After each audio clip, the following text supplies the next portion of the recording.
Dr. Amanda Sullivan had always dreamed of making history, but finding an alien package in her Pentagon lab at 3 a.m. wasn't quite what she had imagined. The box, if you could call it that, hovered 6 inches above her workstation, emitting a soft blue pulse that matched her heartbeat. "Security breach in Lab 7, she called out, expecting the usual rush of armed guards. Instead, the intercom crackled with an unfamiliar voice that seemed to resonate from multiple directions at once. "Your security forces have been notified, Dr. Sullivan. They are currently watching us through your surveillance systems. We chose this time for minimal disruption." The voice belonged to a being that materialized near the lab's central column. It stood nearly 8 feet tall, its crystalline body refracting the lab's fluorescent lights into complex patterns across the white walls. Amanda's hand moved toward the emergency lockdown button, but she stopped when she noticed the Pentagon security chief, General Marcus Hayes, calmly walking through the door. His presence was both reassuring and terrifying. If he was here, this was real. "Dr. Sullivan," the general said, his voice steady, but his eyes wide with wonder, "meet Ambassador Zix of the Zarketh Confederation. They've been watching us for quite some time, and they've decided to offer us a gift." The crystalline being, Ambassador Zix, gestured toward the floating box.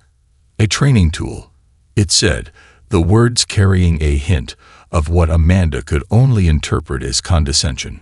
"Something to help your species begin to understand basic universal principles." The box descended gently into Amanda's hands. It was surprisingly warm and felt almost alive, like it was breathing.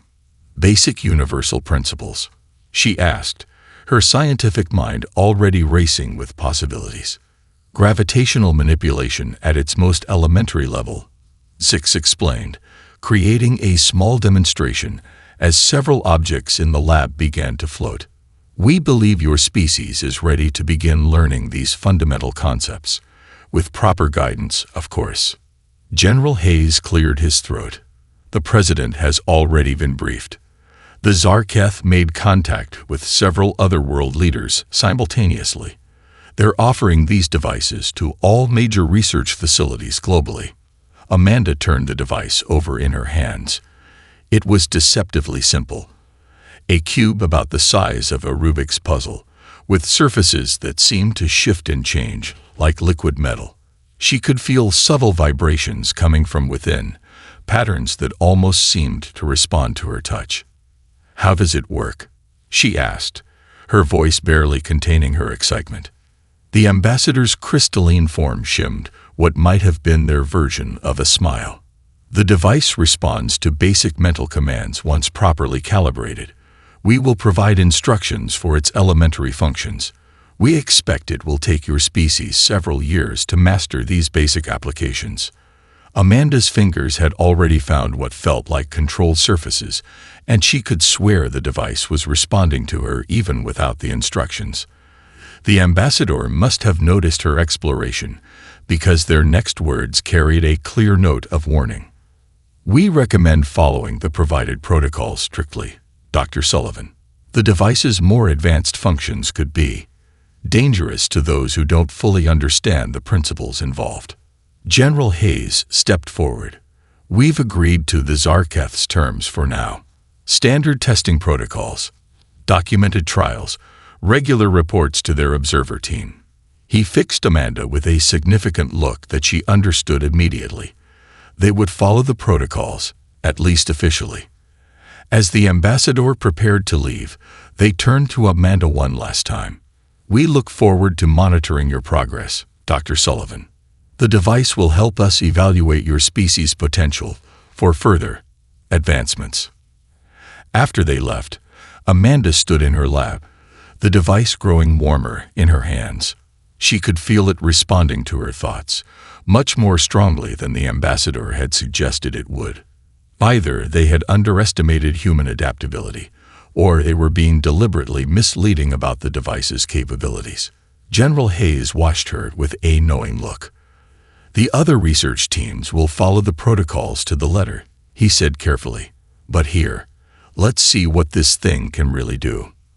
Amanda smiled, already planning the first of many off-the-books experiments. The Zarketh had given humanity what they considered a children's toy. She intended to show them just how creative human children could be with their toys. Would you like me to continue with part 2? Dr. Jason Cooper stared at the device through the lab's reinforced glass, his third cup of coffee growing cold beside him. 2 weeks of following the Zarketh's protocols had yielded exactly what the aliens expected: basic gravitational field manipulation that a child could predict. "We're missing something," he muttered, watching Dr. Amanda Sullivan meticulously document another standard test. "They wouldn't give us this tech just to lift boxes and build better elevators." Amanda looked up from her work, dark circles under her eyes matching his own. "The protocols say." "Forget the protocols," Jason interrupted, running his hand through his disheveled hair. "Think about it.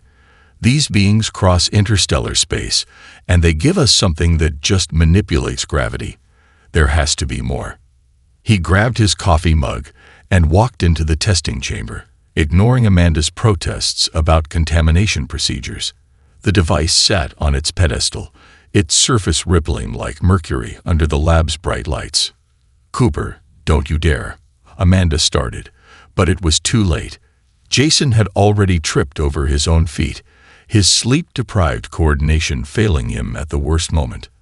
The coffee mug flew from his hand, hot liquid arcing through the air toward the alien device. Time seemed to slow as they both watched in horror. But instead of shorting out or exploding, something extraordinary happened. The coffee never reached the device. It hung in the air, not just suspended, but forming complex, geometric patterns that shifted and flowed. "Are you seeing this?" Jason breathed, all exhaustion forgotten. The ceramic mug, which had also stopped mid-fall, was vibrating at a frequency they could feel through the floor. Amanda was already running scans, her eyes wide with excitement. The device isn't just stopping the fall. It's interacting with the molecular structure of both the coffee and the mug. Look at these readings. The coffee had begun to separate into its component parts: water, oils, caffeine, and various other compounds, all floating in distinct layers. The ceramic mug was giving off a strange resonance that their instruments could barely register. "It's the materials," Jason said, his mind racing. "The Zarketh told us to only use their approved testing materials, all that ultra-pure, standardized lab equipment. But look what happens when we introduce ordinary Earth materials." Amanda was already breaking out additional, unauthorized items from their secret stash: copper wire, silicon chips, even a piece of her grandmother's crystal necklace. Each new material they introduced created different effects, different resonances that multiplied and combined in ways the alien protocols had never mentioned. "They think we're just learning to crawl," Amanda said, quickly writing code to map the new interactions. "But they gave us something that responds to the quantum properties of materials they've never even encountered before." Jason connected his laptop to the testing array, breaking at least 7 different protocol rules. "Look at this. The device isn't just manipulating gravity. It's reading and responding to the atomic structure of everything around it. We could use this too." The lab door burst open as General Hayes rushed in, looking alarmed. "The Zarketh observers are making an unscheduled visit. They say they detected unusual energy signatures from the device. You have 3 minutes to." "General," Amanda interrupted, her face lit with the kind of excitement that usually preceded either a breakthrough or a disaster. "Tell them we had a minor coffee spill. Nothing more. We need time to explore this." The general looked at the still floating coffee, the scattered Earth materials, and the absolutely non-regulation computer setup. Then he smiled. "I'll tell them we're conducting standard cleaning procedures. But whatever you two just discovered, I want a full report on my desk tomorrow." As the general left to run interference, Jason and Amanda shared a look of pure scientific joy. They had just discovered that humanity's greatest advantage wasn't in following alien protocols. It was in breaking them in just the right way. "So," Jason said, already reaching for more random materials from around the lab, "want to see what happens when we connect it to a regular phone charger?" Amanda's answer was to hand him a cable, her eyes gleaming with the kind of curiosity that had taken humanity from stone tools to space flight. The Zarketh were about to learn that giving humans any technology was like giving a lockpick to a master escape artist. The results would always be surprising. "Would you like me to continue with part 3? Emily Martinez stood in her father's Detroit garage, surrounded by spare car parts and an alien device that definitely wasn't supposed to be there. The 17-year-old prodigy had borrowed it from her summer internship at the local research center, where she'd been assigned to clean labs and file papers. "This is either going to work," she told her best friend Michael, who was filming everything on his phone, "or we're both going to end up in Area 51. The device hummed in harmony with the modified truck suspension system she'd connected it to. Traditional hoverboard attempts had failed because they couldn't generate enough lift. But after watching Dr. Sullivan's leaked coffee experiment video online, Emily had different ideas. "Look at these resonance patterns," she said, pointing to her laptop screen. "The device doesn't just create anti-gravity fields. It amplifies the natural frequencies of Earth materials. And what's a car's suspension system designed to do?" Michael adjusted his camera. "Control vibration and oscillation," he answered, years of helping in his mom's mechanic shop coming in handy. "You think you can use the suspension to boost the device's power?" Emily's response was to flip a switch. The modified skateboard, built from her old deck and parts from 3 different vehicles, lifted smoothly off the ground. But instead of the unstable wobble they expected, it held as steady as a table. "The suspension system acts like an amplifier," she explained, unable to keep the excitement from her voice. "It takes the device's basic gravitational field and turns it into something we can actually control." Within hours, the video of Emily, the garage genius, Martinez testing her hoverboard had gone viral. By morning, her father's auto shop was surrounded by news vans, amateur inventors, and several very concerned government officials. But they weren't the only ones pushing boundaries. Former NASA engineer Robert Chen had turned his entire house in Houston into a gravity-free zone, using the device's interaction with common building materials to create controlled float areas. His wife posted videos of them having zero-gravity dinner parties. In Seattle, a street artist named Marcus Wong had connected a device to old speaker systems, creating floating paint patterns that danced to music. His public demonstrations drew thousands, with people bringing their own materials to see how they would react to the anti-gravity symphony. The Zarketh observers watched all of this with growing concern. They had expected humans to spend years learning the basic principles of their technology. Instead, garage inventors and backyard scientists were creating applications that their own engineers had never conceived. "Your species is not following the established protocols," Ambassador Zix announced during an emergency meeting at the Pentagon. The crystalline being's form flickered with what looked like agitation. General Hayes kept his expression neutral as he reviewed the latest reports. 372 unauthorized innovations in the past week alone. "Perhaps," he suggested carefully, "this is less about breaking protocols and more about different approaches to learning." Dr. Sullivan, who had been called in to explain the situation, added her support. "The garage revolution, as people are calling it, shows how humans learn best. Through experimentation, through trial and error, through breaking things apart to see how they work." The ambassador's response was cut short by a new video going viral. Emily Martinez had just successfully connected her hoverboard system to her father's entire auto shop. The building now hovered 3 feet off its foundation, as stable as if it were built that way. "This is unprecedented," the ambassador said, their crystalline form refracting light in patterns that suggested deep disturbance.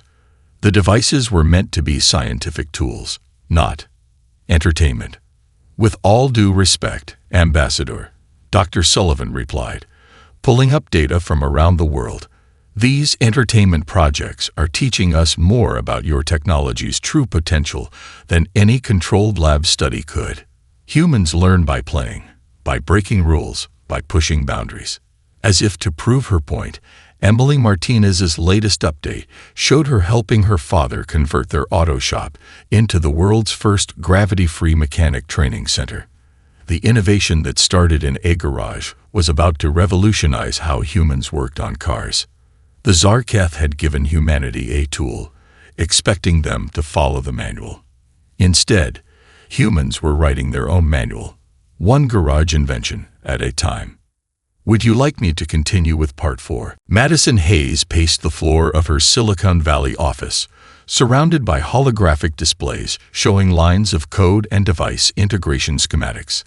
The former video game designer had just finished her 18th cup of coffee, but sleep was the last thing on her mind. "Run the test again," she told her team, watching as their latest prototype responded to a user wearing their modified virtual reality headset. The subject reached out to touch a digital butterfly, and the device created a perfect tactile response. The sensation of wings brushing against fingertips. "It's not just visual anymore," her lead engineer, David Ross, announced, his eyes glued to the feedback data. "We're creating real physical sensations by manipulating localized gravity fields. The market for this is going to be insane." The phone on Madison's desk buzzed for the 100th time that day. Another investment firm, another offer of millions in funding. Ever since they'd announced their breakthrough in haptic feedback technology, the money people had been circling like hawks. Google just offered $2 billion for a partial buyout, her business partner, Sarah Chen, announced as she walked in. "And Meta's CEO is camping out in our lobby." Madison shook her head, moving her hand through a holographic display that now felt as solid as a real touch screen. "We're not selling. What we've created here goes beyond gaming or social media. This changes everything about how humans interact with digital space." Across the city, other startups were making their own breakthroughs. Quantum Dynamics, a company started by 3 college dropouts, had created an app that could move physical objects using smartphone-controlled gravity fields. Their first product, a simple remote pet feeder, had a waiting list of over 1 million customers. In the medical district, a team led by Dr. Rachel Thompson had combined the device's properties with existing robotic surgery tools. Surgeons could now perform operations by manipulating gravity at a cellular level, all through an interface as simple as playing a video game.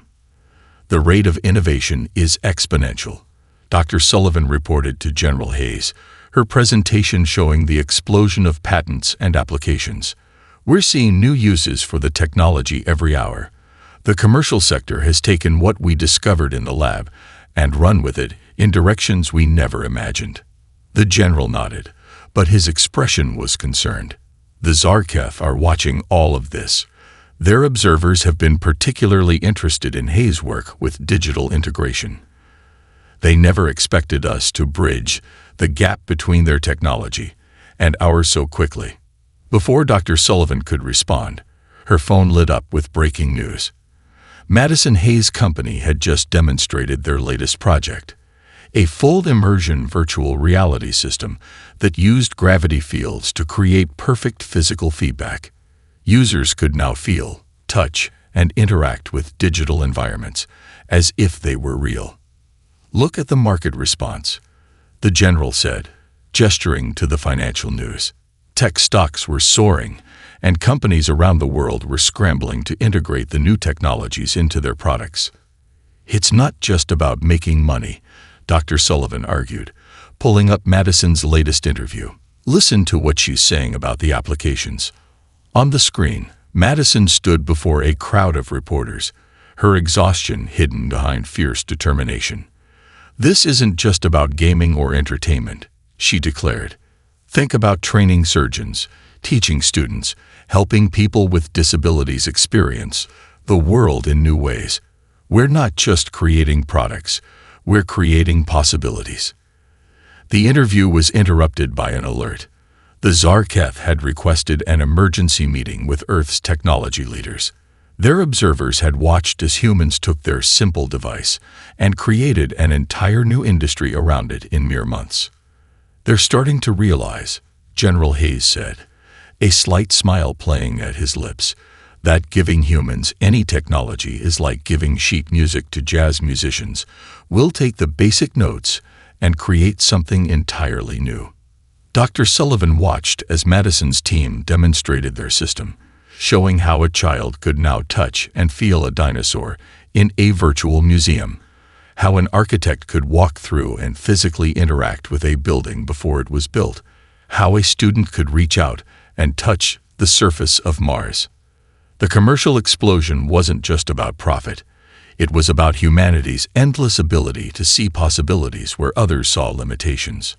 "Would you like me to continue with Part 5? Kate Reynolds adjusted the straps of her prototype suit, the alien device integrated seamlessly into its spinal column.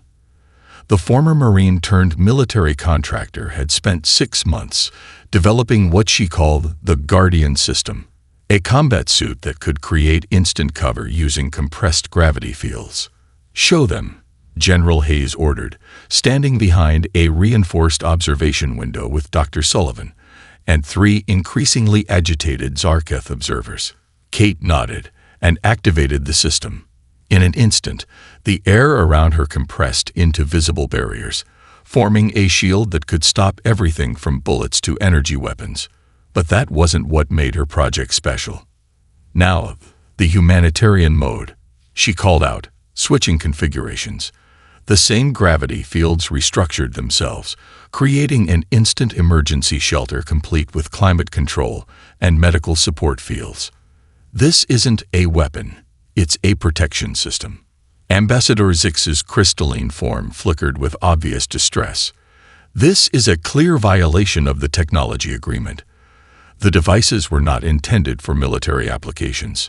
"With respect, Ambassador," Kate said, deactivating the suit, "I designed this after seeing the death toll from last year's hurricane season.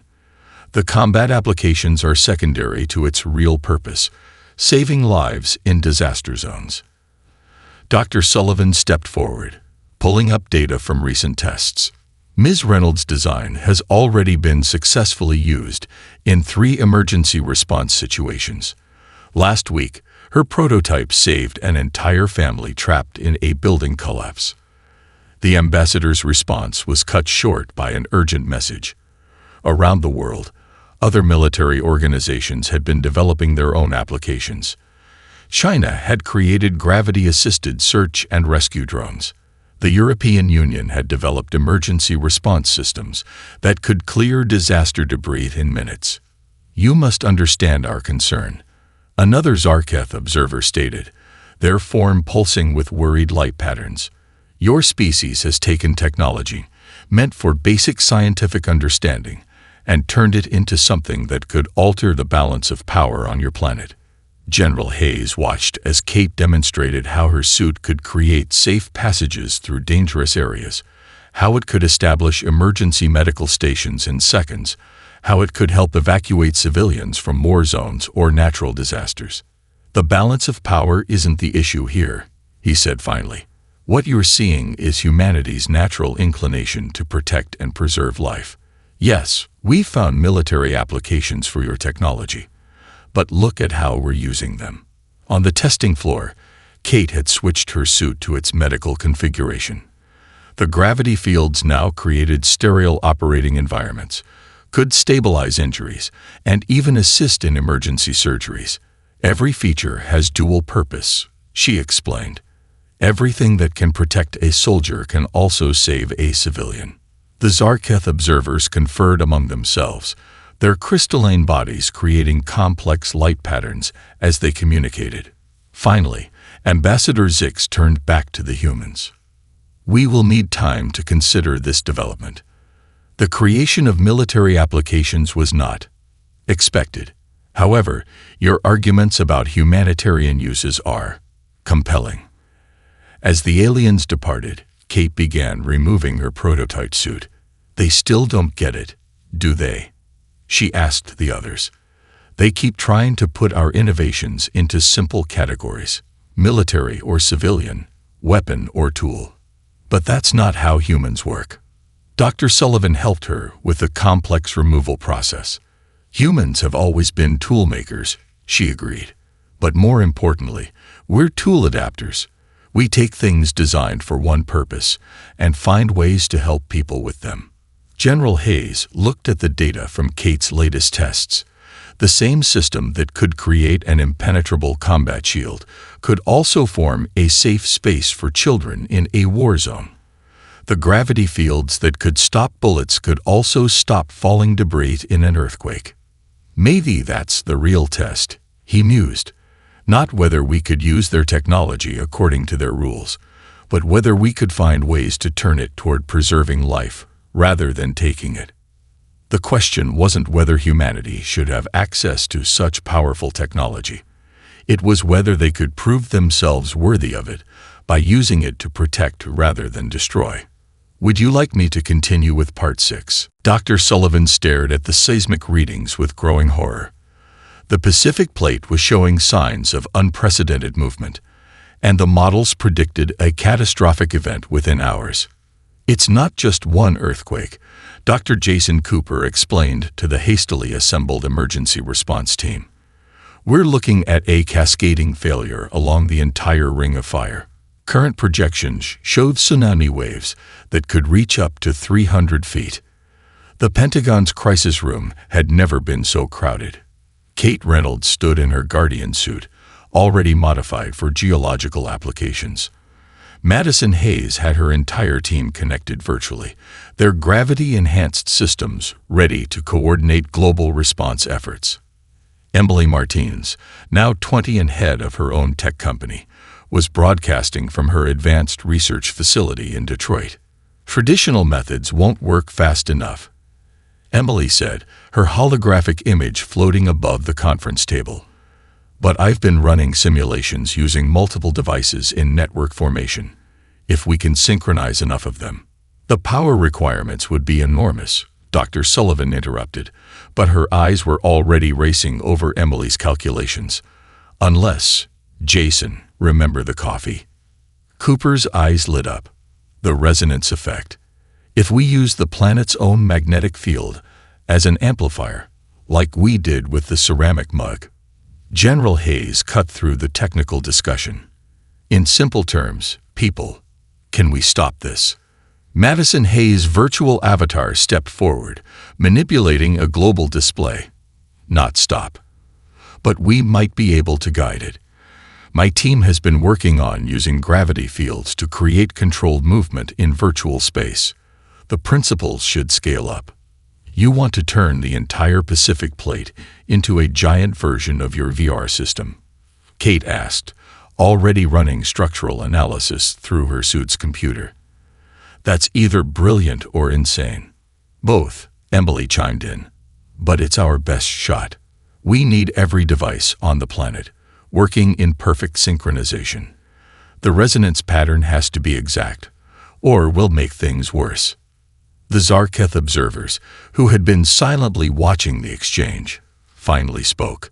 "This is beyond the device's intended capacity," Ambassador Zix warned. "The risk of catastrophic failure is less than the certainty of what happens if we do nothing," Dr. Sullivan finished. She turned to General Hayes. "Sir, we need authorization. Global authorization." The next hour was a blur of activity. Every government on Earth released their devices to the emergency response network. Emily's resonance control system was uploaded to every major computing center. Madison's team created a real-time virtual model of the entire Pacific region, while Kate's military engineers adapted their shield technology to reinforce critical points along the plate boundary. Dr. Sullivan and Cooper worked with scientists worldwide, fine-tuning the resonance patterns. They had one shot at this. If they failed, their attempt could trigger the very catastrophe they were trying to prevent. "All teams report ready," General Hayes announced, his voice tense. "Dr. Sullivan, Dr. Cooper, it's your call." The two scientists looked at each other, years of rivalry forgotten in this crucial moment. "The coffee cup was an accident," Jason said with a slight smile. "This time, we know exactly what we're doing." Amanda nodded. "Initiate the sequence." Around the world, thousands of devices activated simultaneously. The resonance pattern built slowly at first, then with increasing power. Through Madison's virtual interface, they could see the gravity fields taking effect, creating a web of controlled force that encompassed the entire Pacific plate. "It's working," Emily reported, her voice tight with concentration.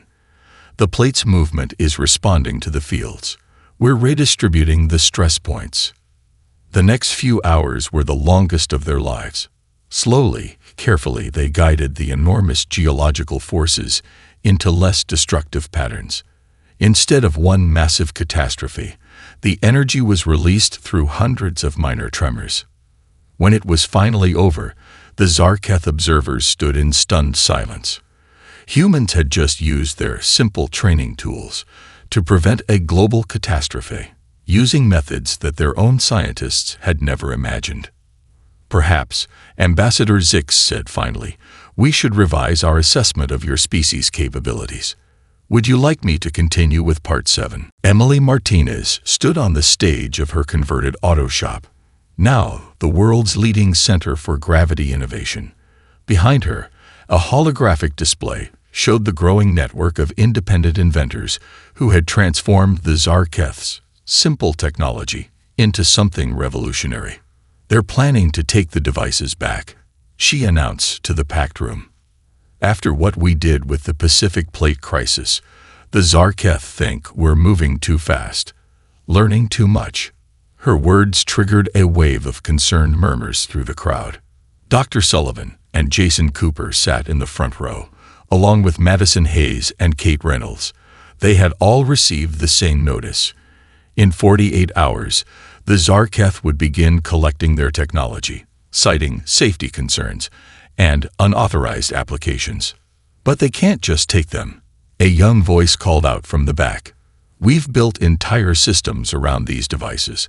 Hospitals are using them for life-saving procedures. Schools have integrated them into their teaching programs."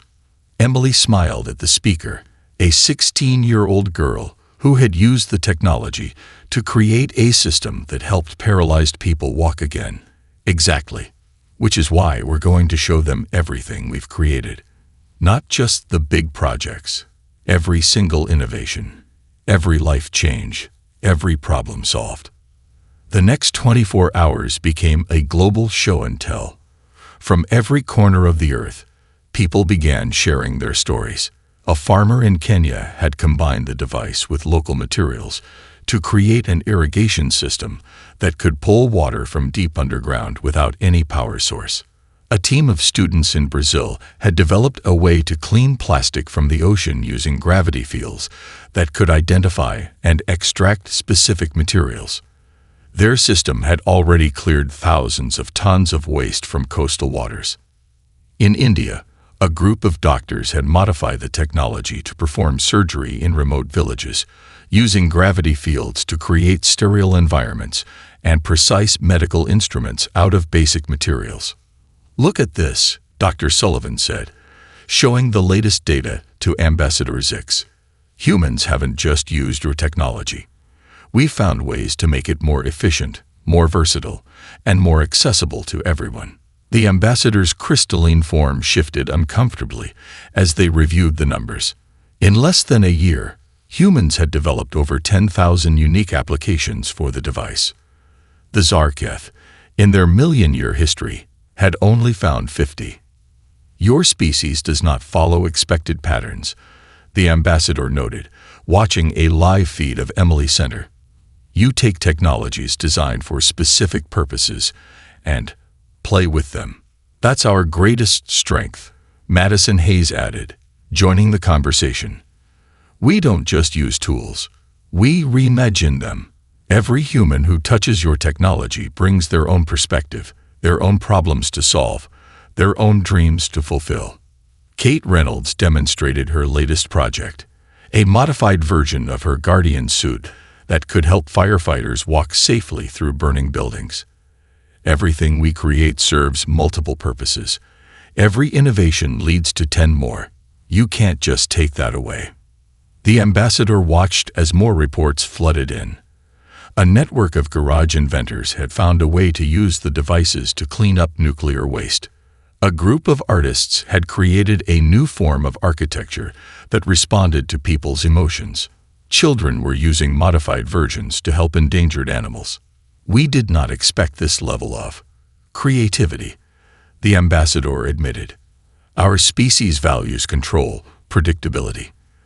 We use technology as it is designed to be used. And that's why you've only found 50 uses for something that can do this, Emily said, activating her latest project. The entire building transformed, its structure shifting to create a perfect model of a sustainable city, complete with gravity-assisted transportation and energy systems. As the hours counted down to the deadline, more and more people added their voices to the movement. The devices had become part of human society in ways no one, not even the Zarketh, had imagined possible. It wasn't just about technology anymore. It was about human ingenuity, about the endless capacity for innovation that made their species unique. The question wasn't whether the Zarketh would take back their devices. It was whether they could afford to stop learning from how humans used them. Would you like me to continue with Part 8? The Grand Hall of the United Nations had never seen such an unusual gathering. The crystalline forms of the Zarketh Council stood on one side, their bodies refracting light in complex patterns that reflected their emotional state. On the other side stood Earth's representatives, scientists, inventors, and innovation leaders from every corner of the globe. Dr. Amanda Sullivan stepped forward, carrying what looked like a child's super soaker water gun connected to one of the alien devices. Behind her, Jason Cooper wheeled in a table covered with various household items, a coffee maker, an old radio, even a rubber duck. Distinguished members of the Zarketh Council, she began, you came to Earth expecting to guide you through basic gravitational principles. Instead, we showed you something far more valuable, the power of human creativity. She picked up the modified water gun. This was created by a 10-year-old in Minnesota. She connected your device to her favorite toy and created a tool that can terraform Mars. The gravity fields, when combined with water and common Earth minerals, can create instant atmospheric processors. The Zarketh Council shifted, their crystalline forms emanating patterns of disbelief and interest. Ambassador Zix moved closer to examine the toy. This is impossible. Our scientists spent centuries trying to develop terraforming technology. Emily Martins, now a leading figure in human-alien relations, stepped forward with her latest innovation. That's because your scientists were looking for complex solutions. Humans, we look for simple ones. Watch this.